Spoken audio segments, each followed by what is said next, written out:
Hi guys, welcome to my channel. If you're new to this channel, make sure you click down here and subscribe. If you're not, welcome back. My name is Master Bart. I'm an occupational therapist, I'm a martial artist, and I'm an entrepreneur. My primary purpose is to give you guys information to help raising your children easy and to make them the most awesome kids in the world. So thanks for listening. I heard somebody say once, don't worry if your kids don't listen to you. Worry that your kids are always watching you. Isn't that true? Kids, they're really learning by what we do, not so much by what we say. And so when it comes to listening, our children need a lot of help. Our children aren't born to listen. They're born to figure things out on their own. So it's our job as parents to really teach them how to listen, right? And listening takes on a whole bunch of different consequences, or takes on a bunch of different meanings when you look at how the child is perceiving what's going on. So you raise the children, so you say, okay, get your shoes on. Okay, take the garbage out. Okay, do this. You're giving them commandments, right? So there's no need for them to really listen to you because all you're doing is giving them orders. Let me tell you a story. So I used to go visit my parents in Florida, and they have cuckoo clocks all over their house. And I said, Mom, Dad, how do you guys sleep? How do you do anything? Every half hour it's ding, ding, ding, or cuckoo, cuckoo, right? These clocks drive me nuts. And sleeping there was even worse because all night long you'd get woken up by these cuckoo clocks.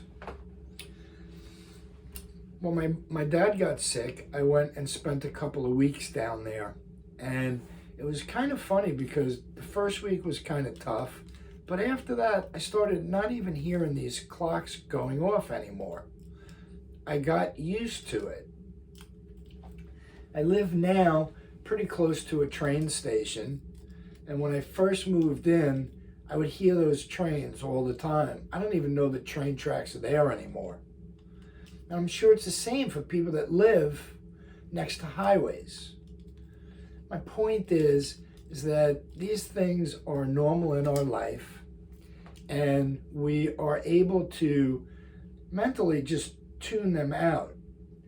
They become a routine thing, something you're used to hearing, so your mind doesn't pay any attention to it.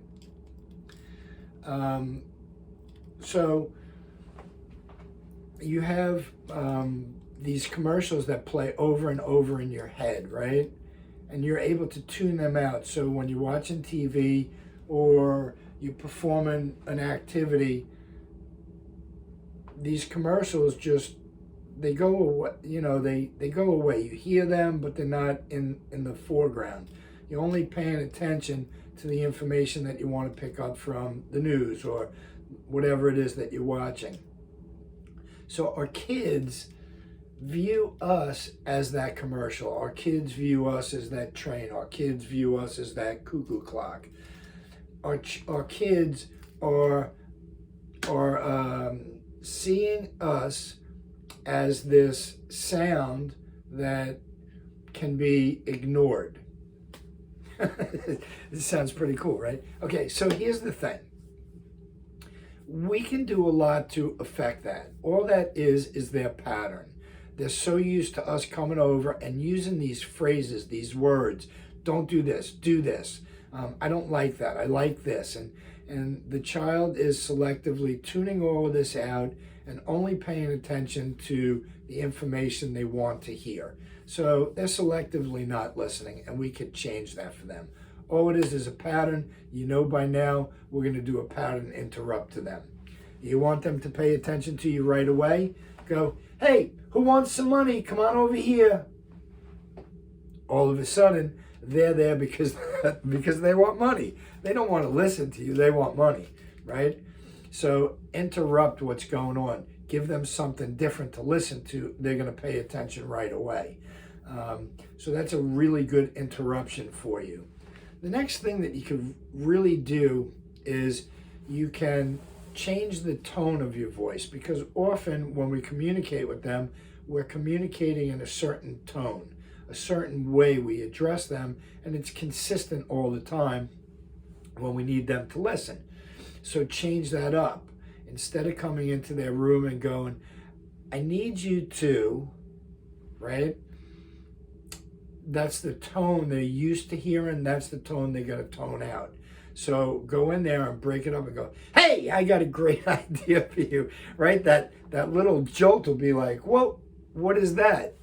So you could break up their non-listening behaviors with a burst of energy. And that burst of energy is going to bring them to you auditorily, so that you can get this this information to them, so that they listen, so that they can follow directions, so they can do what it is that they need to do. So the next thing I'm thinking, if they're having trouble listening to the information, maybe it's because you don't listen to them. Think about it. You're in the kitchen, you're cooking. You're on the cell phone. You're reading something. You're fixing something. You're doing house chores, and they're pulling on your pant leg, or they're pushing on you, and mommy, can I, mommy, I want, mommy this, mommy that, mommy driving me nuts, right? So if you're not looking at them and making eye contact and saying, what is it that you need? If you're not listening to them, you're teaching them not listening is good. So maybe you need to find a way that you can listen to them and still perform what it is you need to do. It's parenting. It's tricky. You could find a way, I'm sure, right? So listening to them might have really good consequences. My parents always used to say, because I said so. Why do I have to put my shoes on? I said so. Why do I have to come to dinner? Because I said so. There were always consequences. Well, back in the day, it was just the back of a hand. But there's always consequences for not listening, right? Or if you're talking back to your parents. So, at times, maybe providing them with a reason might help. Yes, you need to get your shoes on. Why? It's not because I said so. It's because if you don't get your shoes on now, you're going to miss your school bus. You're not going to get your project in.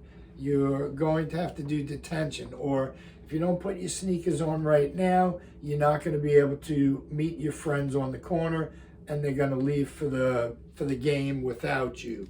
Whatever it is, possibly providing a reason for them might assist them in listening better and following the directions that you need to do.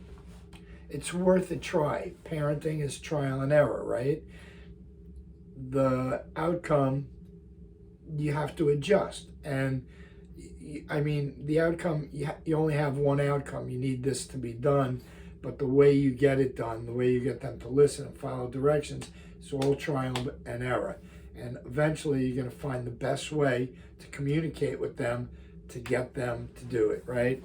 Lastly, consequences. I've spoken about this before. A lot of times, just having bad consequences is enough to get them to listen next time. They love playing video games. They love being in the park. Okay, you got 5 minutes, we're leaving the park. They're not listening. It's okay. Suffer it for now. Tomorrow, there's going to be consequences. So you just tell them, if you're not here in 5 minutes when I say it's time to go, tomorrow, no park. They don't come. Tomorrow, beautiful day. They want to go play with their friends. Mommy, can I go to the park? Mommy, can I go to the park? No. Yesterday, remember, you had 5-minute warning, and sometimes those consequences are just enough to get them to listen. So, some ideas for you. Hopefully they're going to help you.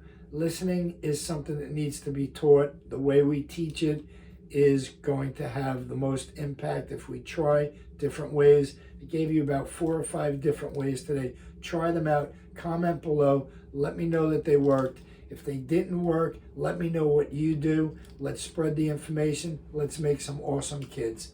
I'll see you guys next time.